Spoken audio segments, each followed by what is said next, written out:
자, 한번 녹화를 해보죠. 이거 뭐 녹화한 걸 올리다가 보니까 그 밑에 글을 또 쓰고 쓰다 보니까 사실 쓰는 것도 아니고 녹음이죠. 녹음하다 보니까 또 이것도 하나 녹화를 해야 될 판이 돼가지고 녹화를 하게 됩니다. 킨들버거가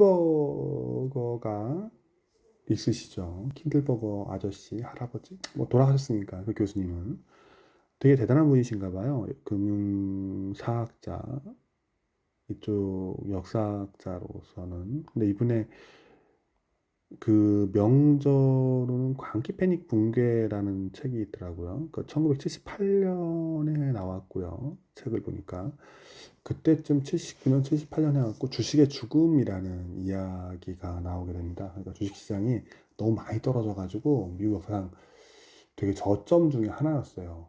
그러니까 세계 대공황 직후에 있었던 저점이 있었죠. 그때는 현명한 투자자라는 벤자민 그라햄의 책이 나와요. 그리고 1979년, 78년 그 저점에서는 킨들버거의 이 책이 나오죠. 그러니까 상대적 가치로 저점인 거죠. 그 바로 직후에 저점이 나오나? 그럴 겁니다. 그때 경기 후퇴가 또 발생을 하거든요. 경기가 또 좋아져요. 78년 이후에 또 올라갔다가 79년 그 2차 오일 쇼크 맞고 떨어지면서 또 뭐 81년에 WD 오고 그러면서 이제 대상승이 또 시작이 되죠. 왔다 갔다 합니다. 주식은 계속 올라가잖아 라고 믿는 사람은 바보죠. 그렇지 않습니다. 오르락내리락 합니다. 항상 가치라는 게 이렇게 무조건 올라가는 건 아니고요. 어느 때는 좀 올라가는 때가 있고 어느 때는 좀 내려오는 때가 있습니다. 속이긴 좋죠. 명목으로 보면은. 하여튼 뭐 그렇게 보는데 킨들버거 책이 항상 잘 맞는 건 아니고요. 잘 맞는 때가 있어요. 그러니까 좀 봐서 도움이 될 때가 있고 봐서 도움이 안 될 때가 있는데 일반적인 시기엔 별로 도움이 안 돼요. 왜냐면 이제 뭐 옛날 얘기네. 뭐 그런 때가 있었지. 무시무시하다. 뭐이 정도까지 설명이 되는데 중요한 건 뭐냐면 아주 특별한 시기에는 이걸 좀 읽어야 될 필요성이 있고 이게 고민해 볼 이유가 충분합니다. 아주 특별한 시기가 어떤 때냐면 이제 보통 소비가 더 이상 늘어나지 못하고 소비가 감소를 하겠죠. 그리고 소비가 감소를 하니까 노동이 더 이상 이제 취업자를 새로 만들지 못하고 실업자가 늘어나겠죠.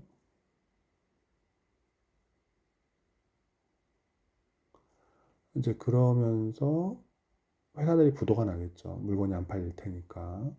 예, 그러면은 이제 금융이 긴축이 되고 보통 경기 공황이나 아니면은 뭐 불황이나 공황이라고 하는데 단어 잘못 쓰네요. 그런 것이 발생하는데 그런 것이 발생하기 전에는 이 책을 좀 읽어봐야 돼요. 왜냐면 그때가 가장 행복하고 좋을 때거든요. 실업률도 낮고 소비도 되게 잘 되고 모은 자산 가격도 높고 미래가 되게 좋아 보일 때인데 보통 이럴 때 앞에 무슨 일이 발생하냐면은 그 장단기 금리 차가 역전되는 상황들이 계속 발생을 해요. 역사적으로 그래 왔어요. 그리고 이제 회소가 되면서 이제 경기 후퇴로 들어가게 되는데 그럴 때 이제 이 책을 좀 읽게 되죠. 왜냐면 그 전에 다 헛소리 같거든요, 이게. 근데 헛소리일 리는 없죠. 역사학자가 쓴 책이. 그러니까 지금 같은 때 좀 읽어봐야 됩니다. 그리고 또 하나의 책은 이제 금융투기의 역사라는 책이 좀 근래에 제 귀를 계속 채우고 있는데 꽤 좋은 책입니다. 그 전에 좀 추천을 받아갖고 읽었었는데 되게 재밌었어요. 근데 그때는 이렇게까지 와닿진 않았는데 자꾸 읽으면 읽을수록 들리는 거죠. 보이는 거고요. 사실 종이책으로 읽지 않고 전자책으로 읽었거든요. 틀어놓고 자동화 계속 탔는데 계속 들리는 겁니다. 반복해서 듣다 보면은 들리는 구절이 있어요. 그러니까 이게 내용을 앞에서 또 뒤에까지 전부 다 봐야지 알지 이렇게 딱 보고 알 수는 없어요. 그러니까 그런 내용이 있죠. 한 분야의 책을 10권을 읽으면은 전체 나와 있는 지식의 95%를 알게 돼요. 그럼 새로운 건 잘 안 나오거든요.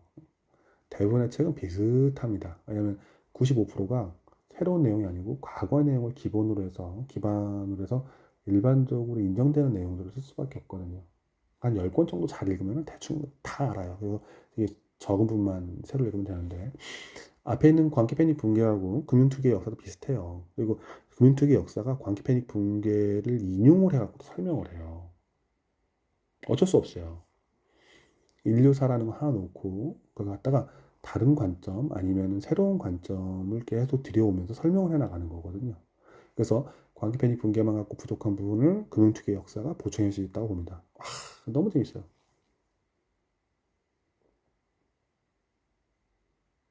변한 게 아무것도 없다는 얘기를 해줍니다. 인류는 변치 않고 처음 이 기록으로 남아있는 버블 시작점에 일어나서 그때 발생한 일이 지금도 발생을 하고 있어요. 인간은 변하지 않으니까요. 그리고 그 당시에 사람들이 받았던 충격, 그리고 그 후에 그것에 대해서 반성, 이게 계속 반복되고 있어요. 그리고 그 당시에 발견됐던 가격 움직임의 원리 같은 게 지금도 새롭게 발견이 되고 있죠. 그러니까 그때 이미 써놨는데 이제 와서 오 새로워 이게 맞는 게 아니겠어 하고 지금도 싸우고 있어요.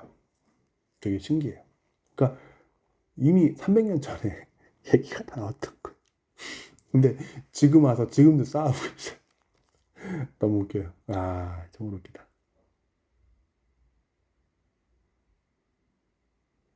가격이란 왜 저렇게 움직일까? 인간은 왜 저렇게 행동을 할까?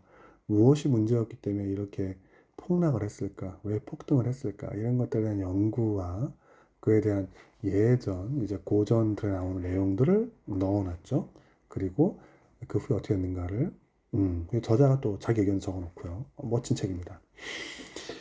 두 권의 책을 읽어볼 필요성이 분명히 있어요. 읽고 비교 대조를 해볼 필요성도 있고요. 앞에 그 관계 편집 공개만 해도 끔찍합니다. 읽다 보면 앞에는 분명히 재밌었던 기억이 있는데 뒤에 쪽은 되게 지겨웠었거든요. 그리고 누가 좀 요약해 놓으신 게 있어갖고 그거에 리뷰를 다는데 리뷰가 한두 끝도 없어요. 그럼에도 불구하고 하긴 할 겁니다. 다 하긴 할 건데 다 하고 나면 책 한 권 쓰는 만큼 썼을 것 같아요. 어쨌든 간에 되게 흥미롭고 좋은 책이니까 시간 나시면 읽어보십시오.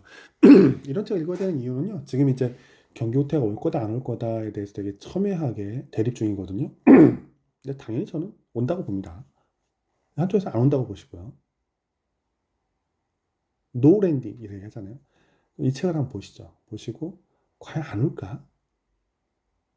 그러면서 뭐라고 하죠? 이번엔 다른 거 아니야? 라고 얘기 나올 거거든요. 분명히 그 생각이 들 거예요. 이번엔 다르지 않을까?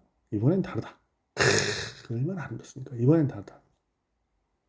인류 역사상 제일 비싼 단어가 뭐라고 하죠? 제일 비싼 단어 6단어. 6개 단어 뭐죠? 이번에는 다르다. 7단어군요. 이번엔 다르다. 이번엔 다르다. 6단어로 하십시다. 이번엔 다르다가 인류 역사상 가장 비싼 단어래요.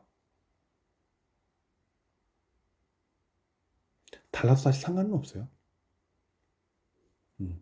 다를 수도 있겠죠. 예. 근데 일단 안 다르다는 데다가 비슷할 거다 베팅하는 게 좀 맞다고 생각을 하거든요. 한번 읽어보시고 한번 고민해보시면 재밌습니다. 도움이 됩니다, 분명히. 그리고 이 책에 나온 얘기인데 다른 책에서 읽었었는데요. 가장 효율적으로 현실적으로 시간을 사용하는 방법은 뭐냐면요. 금융사를 읽는 거래요.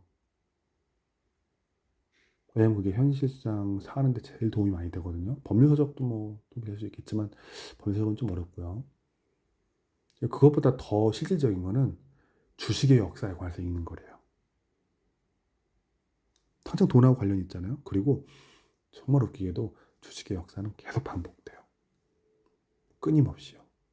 그리고 사람들은 끊임없이 주식의 역사에 당합니다. 그래서 앞에 두 권의 책을 저는 강력하게 추천해드리고요.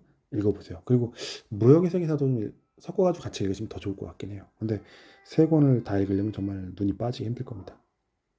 들으십시오.